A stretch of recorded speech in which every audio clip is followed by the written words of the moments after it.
आप सभी का स्वागत हमारे यूट्यूब चैनल पर। आज हम प्रश्नावली 4.3 सवाल नंबर 3 हल कर रहे हैं। ये भी कुछ समीकरणें बनाना है हमें और उन समीकरणों को हल करना है। यहाँ पे हमें दिया गया इरफान कहता है उसके पास परमीत के पास जितने कंचे हैं ना उसके 5 गुना से 7 अधिक हैं। यानी इन समीकरणों को ध्यान से हमें देखना होता है। यहाँ पे क्या दिया गया है, इरफान कह रहा है कि परमीत के पास जितने कंचे, यानी परमीत के कंचे अगर हमें पता हो 2, 5, 10 जितने हैं उसके 5 गुना से 7 अधिक कम कर देंगे इरफान के कंचे। तो सबसे पहले हमें किसके कंचे चाहिए, परमीत के, और पूछा भी परमीत के ही है तो हम मानेंगे, माना परमीत के पास कंचे बराबर x। अब प्रश्न के अनुसार हमें क्या बोला जा रहा है, प्रश्न के अनुसार हमें बोला गया कि इरफान के कंचे कितने होंगे। इरफान के कंचे होंगे परमीत के जो कंचे हैं ना यानी x उसके 5 गुना से 7 अधिक, अधिक कहे तो प्लस, कम कहे तो माइनस। इतने कंचे इरफान के कंचे, और इरफान के कंचे, तो इरफान के कंचे आपको सामने भी दिए कितने, 37 है, यानी इनके बराबर हो जाएंगे। तो x की 5 से गुणा करने 5x प्लस 7 बराबर 37। अब ये नॉर्मल वैसी समीकरण हल करनी है कि पहले x को हम एक तरफ छोड़ेंगे, संख्या एक तरफ है, और ये जो प्लस का साथ इधर आते ही निशान अपोजिट हो जाएगा। तो हमारे पास क्या बचेगा, 37 माइनस 7 30। और वैसे ही x है, x के साथ जो संख्या गुणा में है वो चली जाएगी भाग में। तो x बराबर कितना आएगा, 6, क्योंकि 5 का 30 में भाग जाएगा 6 बार। अब हमें यहाँ पे क्या पूछा गया था, परमीत के कंचे कितने हैं।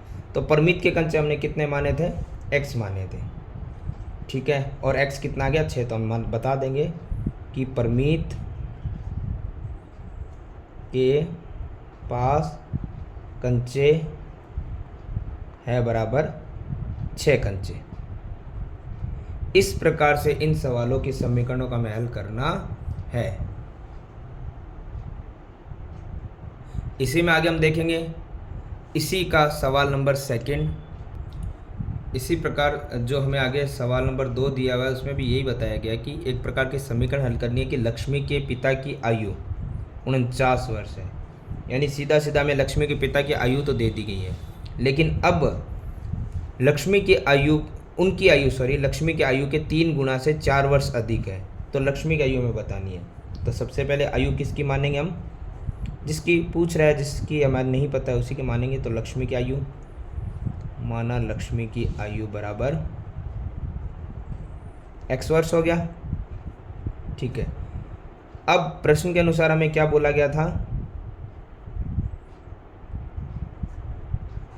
लक्ष्मी के पिता की आयु 49 वर्ष है। चलो आयु 49 वर्ष है, लेकिन समीकरण के रूप में ये कह रहा है कि लक्ष्मी की आयु के 3 गुना करना है। लक्ष्मी की आयु कितनी थी, x मानी थी, उसका 3 गुना कर लो, और उसमें भी 4 वर्ष अधिक, ये है उसके पिताजी की आयु जो कि है 49 के बराबर।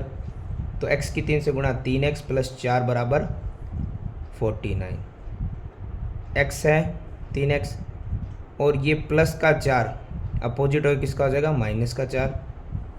तो 49 में से 4 जाएगा तो बचेगा 45, और x के साथ वाली संख्या कहाँ जाती है, यानी कि जो साथ में गुणा में वो कहाँ चली जाएगी, भाग में।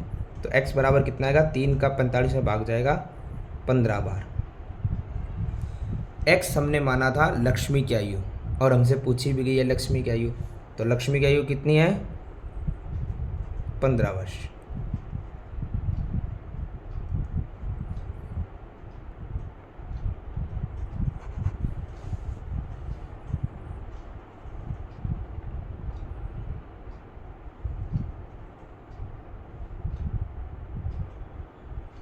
इसी प्रकार इसका आगे वाला सवाल नंबर 3, इसी में सवाल नंबर 3 में हम देखते हैं कि सुंदर ग्राम के निवासियों ने अपने गांव के एक बाग में कुछ पेड़ लगाए हैं।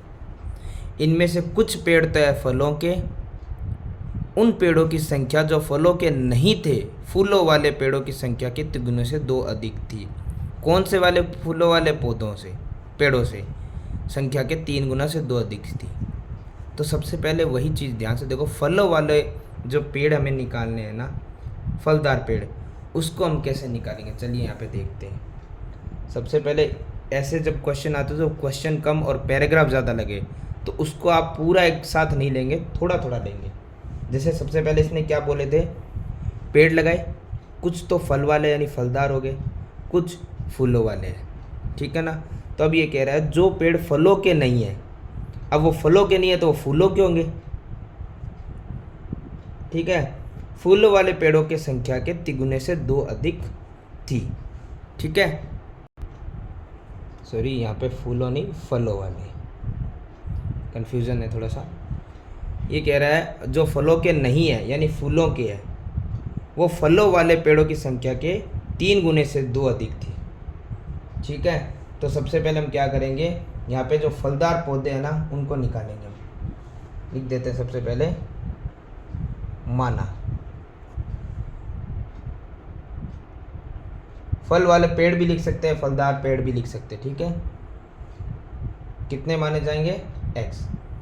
अब ध्यान से देखो, अब ये कह रहा है इस x के तिगुने से 2 अधिक, तिगुने से 2 अधिक,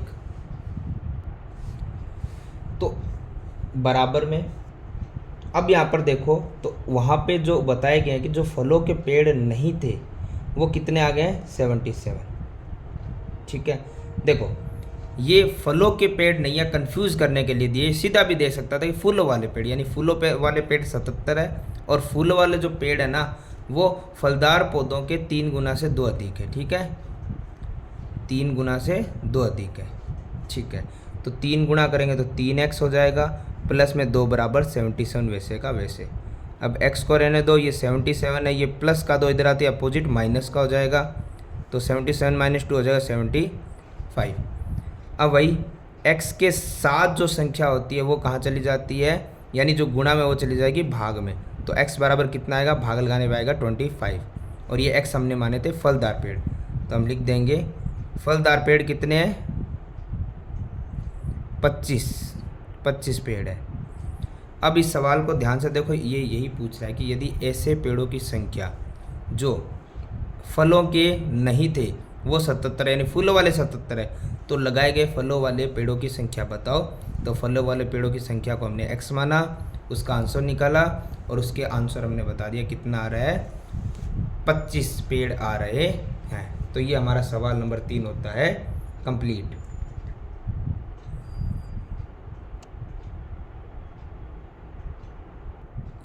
आगे सवाल नंबर 4। सवाल नंबर 4 जो हमें दिया गया है वो एक पहेली के रूप में दिया गया है, ठीक है। ये क्या है, एक पहेली है, इस पहेली को हमें सुलझाना है। तो ये कह रहा है मैं एक संख्या हूँ, तो हमारे पास तो सीधी सी बात है, जब कोई संख्या ज़्यादा घुमाए ना तो हम उसको सीधा मान लेते हैं। तो हमने वो संख्या मान ली, पहेली के अनुसार माना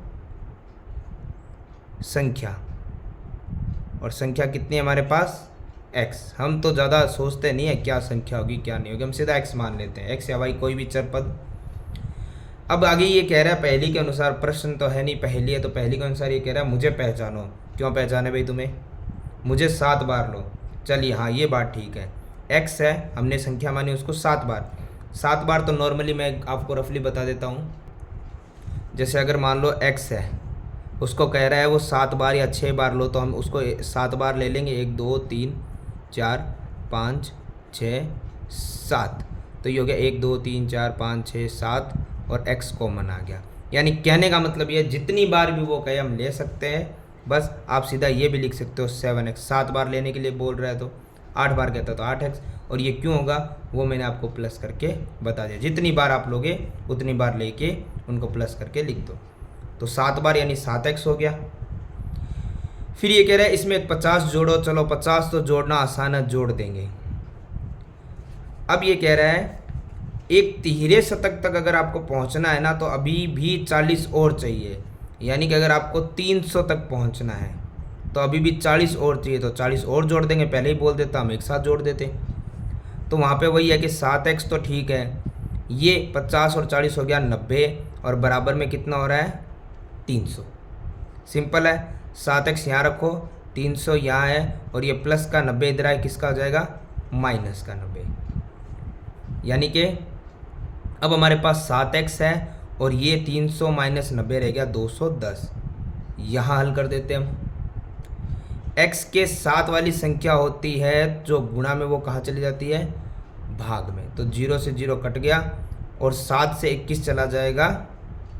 सॉरी, मैंने 70 कहाँ लिखा है, दिमाग पता नहीं कहाँ जा रहा है मेरा।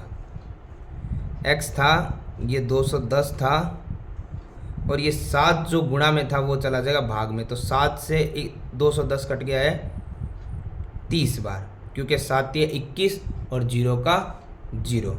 तो हमसे वो संख्या पूछी गई थी, वो संख्या x हमने मानी थी, यानी वो संख्या कितनी आ गई है, 30। तो वह